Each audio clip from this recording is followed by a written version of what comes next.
Okay, let's unpack this. What we're looking at here is a fundamental, almost seismic shift happening right now in commercial real estate. And it's happening right across the Asia Pacific.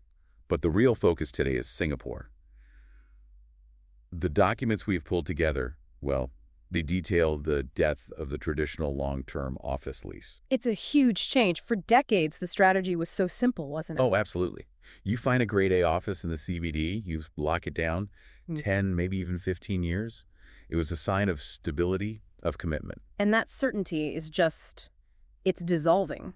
Companies are now actively choosing shorter commitments. They're rethinking everything: space, financial risk, agility. So that's our mission for this deep dive. Exactly. We need to synthesize why businesses are making this trade-off. They're choosing, maximum agility over that old school stability. And they're doing it even if it costs more per square foot, which is a really surprising part. It is. And we can trace this all back to 3 key pressure points. It's like a 3-pronged attack on the old model. Okay, what are they? First, you have this persistent global economic uncertainty. Second, the hybrid work model is here to stay. And third, the truly massive and often hidden costs of fitting out a brand new office. So let's start there with those external forces, the economic jitters.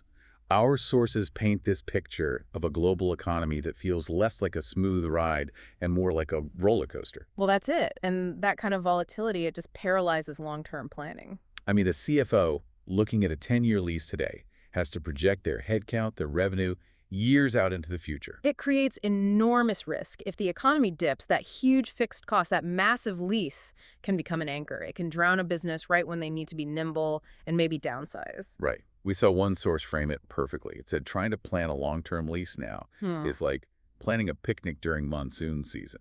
You just can't trust the forecast. And this risk aversion had a really fascinating effect on the market in early 2024. Rents in prime Singapore spots actually saw a slight bump. Which you'd think means high demand, companies expanding, right? Yeah. You would, but the documents tell a completely different story. Here's where it gets really interesting. That little bump wasn't from new companies moving in. It was driven by existing tenants renewing their leases. But they were renewing for shorter term. Shorter terms and often for less space. They were willing to accept a higher rate per square foot in exchange for that flexibility. They're essentially paying a premium for an exit strategy. Buying optionality. That's the smoking gun right there.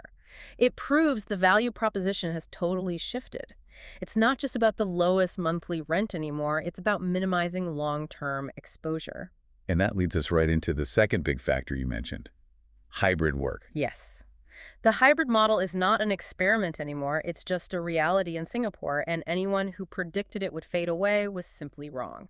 And that just fundamentally changes the math on office space. Completely. The old math was easy, right? 100 employees, you need 100 desks all the time. But now, if you realize only, say, 60% of your staff is in the office on any given Tuesday, do you really need to lease space for the full 100% for the next 10 years? no, of course not.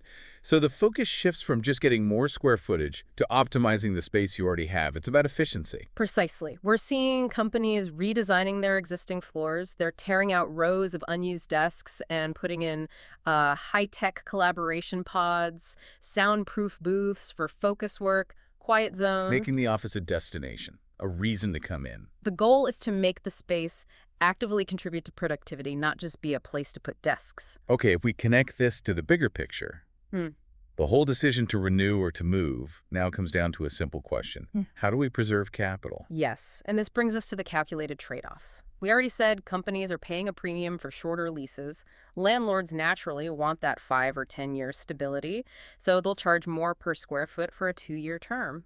But hold on, paying more per square foot sounds counterintuitive, especially when everyone's talking about cost cutting. Why is that the smarter financial move? Because the calculation isn't just about rent. It's about avoiding a massive immediate capital expenditure, CapEx. Oh. Rent is an operational expense spread out over time, but if you move, you're forced to spend a huge amount of cash right now, today. Avoiding that CapEx hit is often the smarter move, even if the monthly rent is a little higher. So what makes moving so expensive? It sounds like it's more than just hiring a moving truck. It's a nightmare. First, Just finding a good space is hard. There's a real scarcity of grade A offices in prime districts, so you might have to compromise on location or size. But the real killer is the fit-out cost. That's the one. You have to install new carpets, new IT infrastructure, build out meeting rooms, buy all new furniture. It's not small change. The sources say these costs can quickly get into the hundreds of thousands of dollars. Millions for a larger company. Potentially, yes. Millions. And that kind of outlay can just crater a quarterly budget. It's cash that could be going into R&D or hiring. So staying put, even at a slightly higher rent for a short-term renewal, it's a far more attractive, less disruptive option. It's capital preservation 101. And this whole dilemma, needing agility but facing the high cost of commitment, is exactly why we're seeing this explosion in demand for flexible office solutions. Here's where it gets really interesting, because the market always finds a way, doesn't it? If long leases are out and moving is too expensive, you turn to flex space. Co-working spaces, private service offices, they're all designed for this exact problem. They let companies scale up or down easily. Exactly. You can adjust your footprint month to month if you need to, match it to your headcount, to specific projects. It's about renting options, not fixed real estate. And this is huge for, say, business travelers or corporate teams on longer assignments. You can't ask a project team setting up in Singapore for 6 months to go sign a 5-year lease. Of course not. And that's where you see this parallel demand for professional, short-term solutions. They need a place to live, like a service department, and a place to work, like a service office that's ready to go from day one. No setup headaches, utilities, IT, all of it included. It's the ultimate zero CapEx solution. And that's why we're seeing so many startups and smaller businesses jump on this. They get a prime address without tying up all their capital. And the demand is intense. The sources pointed out that Singapore is actually the most expensive, flexible office market in the entire Asia-Pacific region. People are willing to pay that premium for the predictability, the scalability, and all the built-in amenities. It just removes all the risk of a long-term commitment. Okay, so we've covered the causes and the immediate solution. Let's pivot now to the sector that used to drive most of this demand. Tech, the TMT sector. Ah, yes. They were the engine of expansion for so long. Now they're leading the charge on consolidation. And this isn't just a theory, right? We have some very specific examples from Singapore. We do. Take Meta.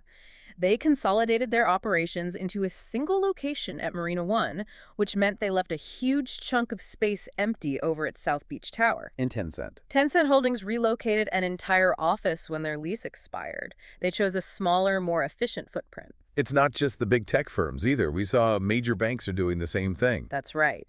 Citi gave up one of its 6 floors at Asia Square Tower 1. BNP Paribas also cut back its space, and they explicitly said it was because hybrid work was so successful for them. That's a huge signal. When even the legacy tenants are trimming back, you know the trend is real. But there's another giant factor causing this planning paralysis looking 5 or 10 years out, and that's artificial intelligence. AI, it's the ultimate wait-and-see variable. Absolutely. Companies are actively delaying these long-term lease decisions because they genuinely have no idea what their workforce is going to look like in 2030. It's a rational fear, isn't it? It's completely rational.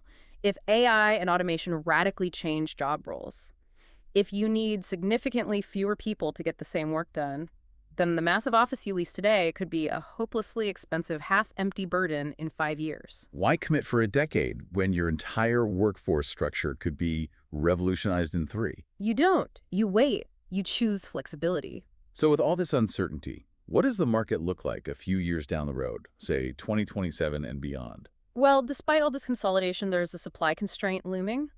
The amount of new office space scheduled to come onto the market after 2027 is actually projected to be much lower than historical levels. That sounds like a delicate balance. It is. It means that while companies are downsizing now, if that demand just stabilizes or even ticks up slightly in a few years, that limited new supply could cause the market to tighten very, very quickly. And rents could spike. Rents could definitely spike. And we know Singapore's appeal as a global hub isn't going anywhere. We're already seeing new demand drivers. Wealth management firms are moving in. Global tech players are still setting up shop, just more cautiously. Like OpenAI, we saw reports about them. Exactly. The focus isn't leaving Singapore, it's just demanding different terms. So what does this all mean for you, whether you're running a business or just watching the market? It seems the era of the long, fixed, rigid lease is well and truly over. It is. The future is efficient, agile, strategically managed space. Businesses are trading that old-fashioned certainty for optionality, even if that option comes at a premium. And it just highlights how complex corporate planning has become. It's a real tightrope walk. On one side, you have the huge deterrent costs of moving and fitting out a new space. On the other, you have this profound uncertainty about your future headcount. How many people will you really need when you factor in AI? We've laid out this clear trend towards consolidation, efficiency, flexible leases. But there was a counter-narrative in the sources, wasn't there? Some big players like Grab and Amazon are reportedly calling everyone back to the office full-time. And that's the final provocative thought we want to leave you with. If that trend, the full-time return to office, were to accelerate, how quickly could this Singapore market, with its limited new supply coming post-2027, flip from being cautious to being intensely competitive and expensive all over again? A real question to consider. What balance will your industry ultimately strike between that permanent flexibility and the demand for a full-time physical presence? Something to think about as you plan your own strategy for the next few years.